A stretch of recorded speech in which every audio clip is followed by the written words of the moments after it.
You love this game? I mean, love it with your whole heart. Because if you don't, let's not even bother. Let's not open that door. They're just gonna slam it right in our face. I love this game. I live this game. And there's 1,000 other guys waiting in the wings who are obsessed with this game. Obsession's gonna be talent every time. You got all the talent in the world, but are you obsessed? Is it all you ever think about? Let's face it, it's you against you out there. When you walk on that court, you have to think, I am the best guy out there. And my personal question to you is, why not you? You've got the brains, you can make decisions, you can study the plan, you can change your life, you can grow immensely in the next few years, you can make your dreams come true, you can build a financial wall around your family nothing can get through, you can become healthy, you can become powerful. Why not you? When I was in the military, we go on these instructor-led runs. Most of the time we knew the start and end point. So on the way back, I started seeing people getting happy and shit because the end was near. But there were some asshole instructors that would hear the happiness and go right on past the end point. When that happened, everybody stopped talking. Heads would start dropping. And I started taking fucking souls. At that time, I knew what happened in their minds. They were living off the hope factor. They hoped the instructors would stop running. They hoped the water was never cold. They hoped the weather was fucking good. I don't live off that hope shit.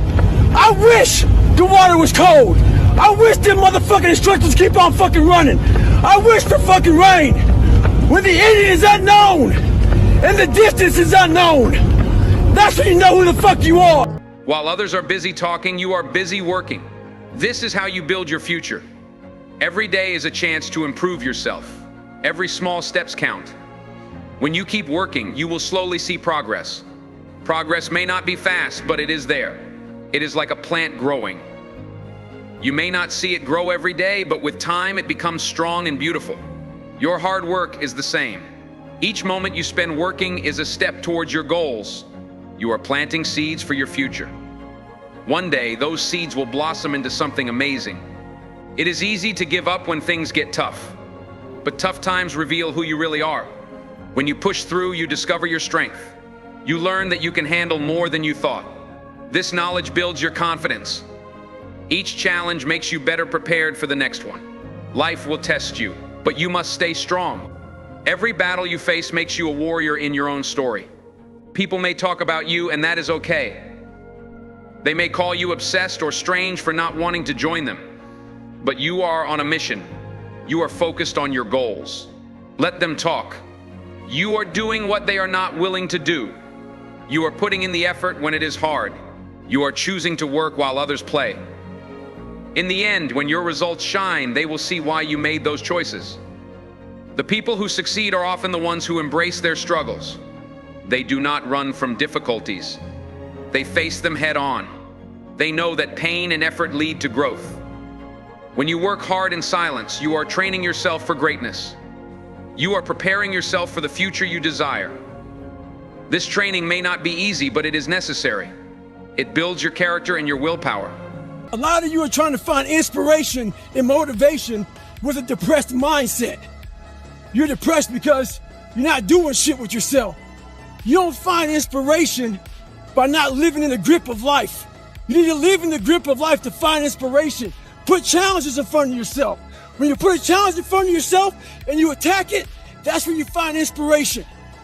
Try to be 10% better than you were last week. So if you're running 30 miles a week, run 33. If you're swimming 500 meters, swim 550. If some of you aren't doing shit, your 10% is just getting off the fucking couch. The more you walk away from accountability, the weaker you become. Find yourself in the grip of life. You can't find yourself by doing nothing. So this morning, I was getting ready to go for a run with a few guys. So I was taking my shirt off, and they saw my stretch marks. And one guy asked me, where the fuck you get those stretch marks from? try to share with this guy what all this scarring was. That was 297 pounds, insecure, had doubts, had a fucked up mind. So there's a lot of scars we have on our bodies that people can see, and they tell a story. But a lot of us have scars in our brains about fucked up lives, bad childhoods, bad adulthood, whatever the fuck you're going through. Those scars in your brain we don't talk about, we hide. Scarring is proof that our past is real. But the one thing we do is we allow it to control our lives. And we get off the log. Well, it's time to get back on the log and not have those scars define the rest of your fucking life. Sometimes you gotta fight pain with pain. Stay hard. How much harder will you work in this offseason now to get back to the championship? I'll push myself to exhaustion. The fear is never reaching your potential. That's it. That always falling short, always quitting before you're done, always procrastinating, always not doing the right thing. And then one day you're an old man. Yep. And you look back and go, God, I could have been great. Yep. I could have been great. I became the most obsessed person on the planet Earth. And I was basically, I had to invent a guy that didn't exist. I had to invent a guy that can take any pain, any suffering, any kind of judgment. I had to build this callous mind, and I built it through suffering. I built it through downright fucking just crushing myself. If it was raining outside at 3 o'clock in the fucking morning, if it was snowing, the first instinct is don't go out there and do shit. My instinct was, we gotta fucking go out there. Anything that was fucking horrible in my life that I would normally say no, that was inhumane to most people, I had to go do it. Just shut up and let me enjoy this pain. I don't want anything to numb it. I don't want anything right now. Those times when you get up early and you work hard, those times when you stay up late and you work hard, those times when you don't feel like working, you're too tired, you don't want to push yourself, but you do it anyway. That is actually the dream. When they saw me in the gym in the pumping iron days, they said, why is it that you're working out so hard? 5 hours a day, 6 hours a day, and you have always a smile on your face. The others are working out just as hard as you do, and they look sour in the face. And I told people all the time, I said, because to me, I'm shooting for a goal. In front of me is the Mr. Universe title. So every rep that I do gets me closer to accomplishing that goal, to make this goal, this vision turn into reality. Every single set that I do, every repetition, every weight that I lift will get me a step closer to turn this goal into reality. So I couldn't wait to do another 500-pound squat. I couldn't wait to do another 500-pound bench press. I couldn't wait to do another 2,000 reps of sit-ups. I couldn't wait for the next exercise. As you move forward on your journey, you will notice something important. Others may start to pay attention to you. They may begin to see the results of your hard work. This is the moment when your silence turns into a powerful message. They will realize that you have been quietly building something great. They will be surprised by what you have achieved. Your results will speak volumes about your dedication. At times you may feel lonely in your pursuit. Many people around you may not understand why you are working so hard. They may not see your vision. This can be tough. But remember, your dreams are yours alone. You do not need to explain them to anyone. It is okay to be different. It is okay to choose a different path. While others may follow the crowd, you are forging your own way. This makes you unique and strong. There's so many times in life you don't want to be doing what the fuck you're doing. You can't just fucking quit. Remember this isn't a hobby, this isn't a fucking joke, it's a fucking lifestyle. So what you say to yourself is important. There's no fucking coach, there's no trainer to keep you going, it's only you. So think about this, you've been working your whole life to get a fucking seat at the table. The seat at the table is you want to be the best amongst all the best people in your fucking career field. So you finally get that letter. It's steak, lobster, it's a big dinner. Everybody's showing up, dressed to the nines. Make sure you show up soaking wet for fucking getting after it, working out hard. Towel around your neck. You respect the event. So make sure you put that towel over that nice chair so you don't fuck it up. The whole thing is this. Don't say a word. Stay uncommon amongst uncommon people. You're never done. Don't stop when you're tired. Stop when you're done. Stay hard. What's the point of fighting my way up the mountain when someone else is just going to come up the easy way? There is always going to be someone who does things the easy way. But that should not stop you from doing things the right way. It is your journey, young warrior. Only you decide when it ends. When I was in the military, we go on these instructor-led runs. Most of the time we knew the start and end point. So on the way back, I started seeing people getting happy and shit because the end was near.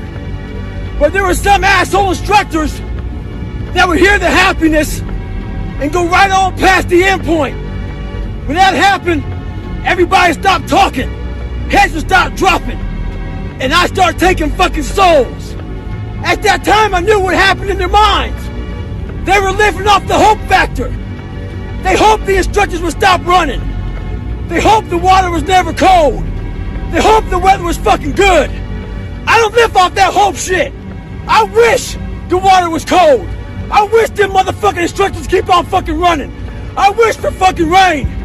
When the ending is unknown and the distance is unknown, that's when you know who the fuck you are. Then I'll tell you what changed my whole life when I finally discovered it's all risky. The minute you were born, it got risky. If you think trying is risky, wait till they hand you the bill for not trying. If you think investing is risky, wait till you get the tab for not investing. See, it's all risky. Getting married is risky. Having children is risky. Going into business is risky. Investing your money is risky. It's all risky. I'll tell you how risky life is. You're not going to get out alive. That's risky. The Englishman says, well, if that's the way it's going to work out, let's give it a go. Right, that's what it's for. Give it a go. Somebody says, yeah, but I'm looking for safety and security. Fine, then huddle in a corner. We'll cover you with a sheet, bring you 3 meals a day. And we'll protect you, feed you, look after you, care for you. We won't let anything happen to you. And you'll probably live to be 100. The guy said, well, yeah, I'd live to be 100. But what a way to live. Right. What a way to live, safe and secure. Don't ask for security. Ask for adventure. Better to live 30 years full of adventure than 100 years safe in the corner. And see, it's not important how long you live. What's important is how you live. The quote goes like this: one day or day one. One day or day one. The unfulfilled potential is the story of most people's lives. It is. It is. And it could have been the story of mine. And I tell a lot of people go, what's your biggest fear in life? And my biggest fear, honestly, was, let's say this. Let's say, I don't care if you believe in God or not. I don't care. So let's just play a game with me. Let's say you're God.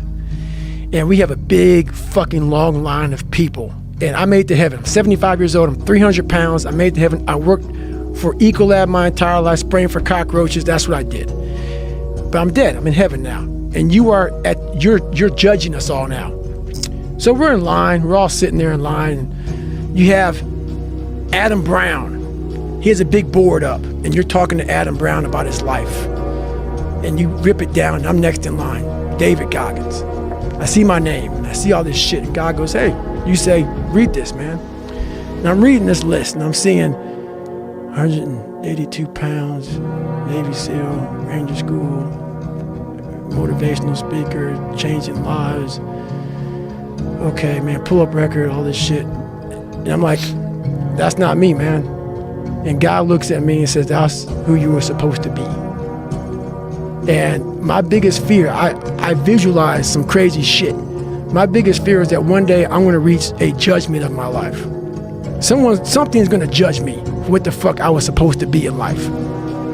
And what I want now is that whoever's judged me up there, I want them to have a board and them up there right now getting their pen out. Because, this person who judges you is supposed to know everything. Supposed to know from the time you're dead to the time you're, time you're born, time you're dead. I want this person to be up there to be like this, up there writing more about me, saying, fuck, I know you could do that. I know you can do that. So I want to impress whatever the fuck is up there, whatever's going on in life. I want to go up there and not have anything left on the table. I want to drain my soul of every fucking bit of person I am.